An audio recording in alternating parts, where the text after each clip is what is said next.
is BTV, your home for memorable entertainment. Well, we continue to track winter weather. We have a winter storm warning in effect and also winter weather advisories. But we do have some improvements on the way, and I'll track that out hour by hour coming up in your 5 for 6 forecast. Right now on News Channel 6 at 10, winter weather across the CSRA causing multiple power outages. What's being done to get the lights back on? As your news at 10 starts now. Live from Television Park, this is WJBF News Channel 6 at 10 on MeTV. Good Friday evening, everyone. I'm Jenny Montgomery. Thank you for joining us. We'll get to our top stories in a moment, but first we want to take a quick look at the weather with meteorologist Miller Hyatt. Jenny, we continue to track in Augusta. I'll have the rest of the forecast coming up. Jenny? All right, Miller, thank you. Well, as you said, the winter storm has brought some power outages to our area, and crews are preparing for more outages overnight. Isabella Moody's live now in Augusta with a look at how local power companies are preparing to work throughout the night. Isabella? Yes, Jenny. Aiken Electric Cooperative and Georgia Power are working to make sure that your lights stay on and that you stay warm during this winter weather. Aiken Electric Co-op crews were ready for power outages in the counties north of I-20. But once the sleet and freezing rain picked up in Aiken County, they got busy there. The counties that we've seen it in sort of surprised us. In looking the last couple of days at all the forecasts, it was all above I-20. McCormick, Saluda, and Edgefield district of our service territory. But this afternoon, when we started having some outages, they were all in Aiken County. They say they're working as quickly as they can to get power back on to all of their customers. And they have crews on standby in case they're needed overnight.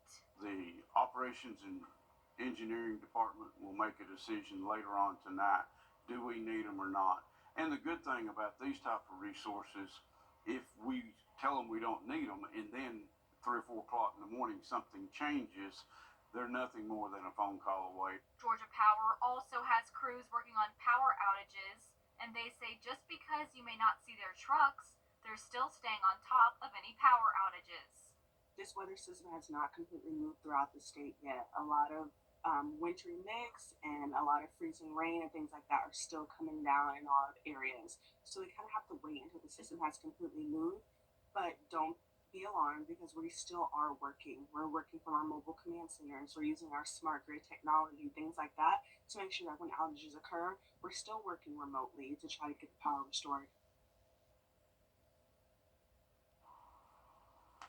In our area, Aiken Electrical Cooperative is seeing around a little under 1,000 customers without power, and Georgia Power is reporting around 3,000 without power. Live in Augusta, Isabella Moody, WJBF News Channel 6. Back to you, Jenny. All right, Isabella, thank you so much. With snow, sleet, and freezing rain, the main concern for truck drivers is the condition of the roads. Some drivers are waiting for the weather to slow down, but since brine trucks have salted the highways over the last couple of days, it's easier to navigate the roads. Because of that, other drivers say it isn't hard for them to drive at all. Truck is truck. It's like, I don't know if they have to make frequent stops. Well, I mean, when traffic is bad, yeah, you just stop and go traffic. But other than that, no, I wouldn't see why. And if you are driving behind a truck, they say make sure you keep a safe distance from them. But those are truckers, and a lot of folks in our area are not used to driving in these dangerous conditions. George Escala has more. Snow on the rooftops looking like a Christmas card, but it was no holiday for drivers on city roadways like the Bobby Jones Expressway. Everybody's driving pretty slow on the highway though. Everybody's going about 30. I'm not used to that, so. On Bobby Jones. Yeah. Driving in Augusta means sometimes encountering steep hills like Windsor Spring Road, where going down was a white-knuckle ride, hoping to get there safe, and coming up the other way, drivers hoping to get to the top without sliding back. Motorists out in these conditions said it was better not to be. It's bad, man. You got to hold it in the road, because if not, I mean, you have a wreck, you got cars stuck everywhere. be safe and drive safe. And if you ain't got to get on the road, stay out the road. The roads were impacted by changing weather. At times there was snow, sleet, and rain, even all three. We asked an out-of-towner how Augusta drivers were handling it. I'm not too sure how Augusta's handling it, but I mean, I'm used to it a little bit, so it's not too bad for me. A little bit of slurry here and there, you know. But the best advice, if you don't have to, don't handle it at all. A lot of inexperienced drivers need to stay off of the road, that's for sure. Having wrecks and spinning and getting stuck, so if you can, stay off the road. If you ain't got to get out, don't get out. And while there was enough winter weather to create driving headaches, there wasn't enough to drive people to one of the city's favorite sliding hills off Berkman's Road. So it was tough sledding. The kids are gonna play in the backyard probably. That's about it. No sliding. No. The GDOT is working to improve road conditions across the area because of all this weather. Officials say as of this afternoon, they've plowed all lanes of Bobby Jones Expressway and I-20, and they have switched from plow operations to brine operations this evening. A layer of brine was applied to Bobby Jones and I-20 from mile marker 84 to the South Carolina state line. Right now we're planning on switching to brining again at 7 o'clock, so we're trying to plow as much of that snow and ice off the road as possible, and with the brining we're going to pre-treat it kind of to prevent it from refreezing overnight in case it gets down below freezing. The GDOT will monitor the weather and is prepared to change treatment plans as needed. Well, if you thought the cold weather was over, think again, because we are ending the month of January on a cold note. I'll let you know just how cold it'll get coming up. After careful review of medical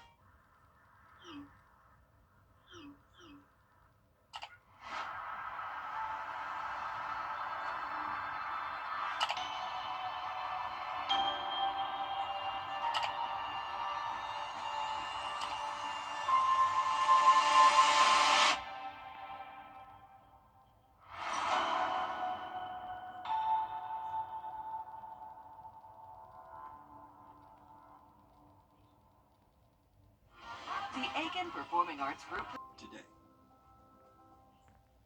At WJBF's Television Park Productions, our mission is to provide local businesses with top quality video and digital content at an affordable price. With decades of experience, our award-winning creative team will guide you step by step through the creative process, resulting in a successful marketing message for your brand. Over the years, we've helped hundreds of local businesses expand their voice. Visit WJBF.com/creative to find out how we can do the same for you. Now, WJBF sports coverage you can count on. The 12th annual Border Bowl between Team Georgia and Team South Carolina kicks off tomorrow with the battle for the paddle on the line at Strom Thurmond High School. The Border Bowl features some of the area's top high school football talent playing this Saturday at 2 p.m. Now this year, Team South Carolina will try to reverse its fortunes from the last three matchups, which ended as shutout losses at the hands of Team Georgia. Meanwhile, Team Georgia seeks its fourth straight win in the battle for the paddle. Channel 6's Border Bowl preview special aired earlier this evening, and we broke down all the storylines, the sights, the sounds from both team practices, also revealed the rosters and the coaches. Now, it'll be a chilly one out there, but tickets still on sale for tomorrow's Border Bowl at Strom Thurmond. And again, kickoff set for 2 p.m. Tickets $10 in advance, $15 on game day. One important reminder, it is cash only. The game will also be broadcasted live on News Channel 6. For more info, go to our website, WJBF.com. And Carson Beck earlier left the impression on Georgia fans that he had headed to the National Football League. But instead, the Bulldogs quarterback entered the transfer portal Thursday after initially declaring for the NFL draft. The Jacksonville native is now taking his talents to the ACC conference, committing to the Miami Hurricanes.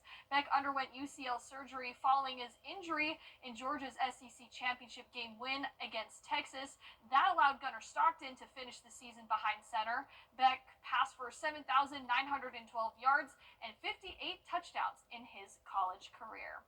And over to men's hoops, the Georgia Bulldogs continue their homestand against the Oklahoma Sooners. The Bulldogs coming off an 82-69 victory over the Kentucky Wildcats. The Dogs are facing their third straight ranked opponent in Oklahoma. The Bulldogs 10-0 at home, winning 12 straight games at Stedman Coliseum dating back to last season.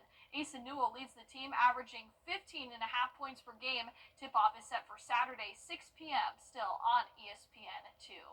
And the Augusta men's and women's doubleheader against USC Aiken now postponed to Sunday due to inclement weather. The women's game will be at 1:30 p.m., followed by the men at 3:30. Both games will be played at the Convocation Center in Aiken, South Carolina. That's it for sports. We'll be right back. It is still an inferno out here. You can see just how strong. Wait, 10 football fields per minute devoured by these flames. Everybody's got to band together now. Things are changing by the minute. We'll stay on it in real time. Hopefully you'll stay with us.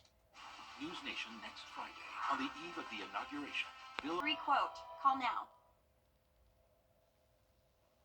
Last but not least tonight, a high school student with a generous donation to her school. The sneakerhead gifted hundreds of shoes to her classmates. Kaylin Ogle has the story. Winter break for Stillwater High School is wrapping up. Junior Baylor Citizen is using these final days to wheel in hundreds of shoes down these empty halls.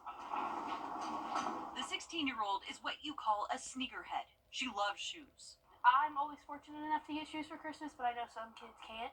Her mission began 3 years ago. It all started with my goddad sending me money for Christmas. She used that money to put some soul into the district's Pioneer Pantry, where students can grab clothes, products, or even food when they're in need. It's all confidential. We average between 20 and 25, sometimes more a day, coming in for something as simple as a stick of deodorant that they need or a full set of clothes. Every week we see kids that come in and their shoes, the sole is flapping open on them or there's holes throughout them. Citizen holds donation days. Companies and Stillwater neighbors come by dropping off new shoes or money. Citizen then takes those funds to do her favorite thing, shoe shop. They're adorable. And growing up, I loved my boots. I like these because they're so little and my favorite color is pink. So Her freshman year, Citizen collected 40 shoes. Sophomore year, 65. And then this year I got 400. Where were they stacked up in your house? Oh, everywhere. Our kitchen, our spare bedroom, dining room. They were my grandparents' shop. Can you imagine storing 400 shoes till you could take in 400 pairs? No, I cannot. Oh my gosh, lots of shoes there for sure.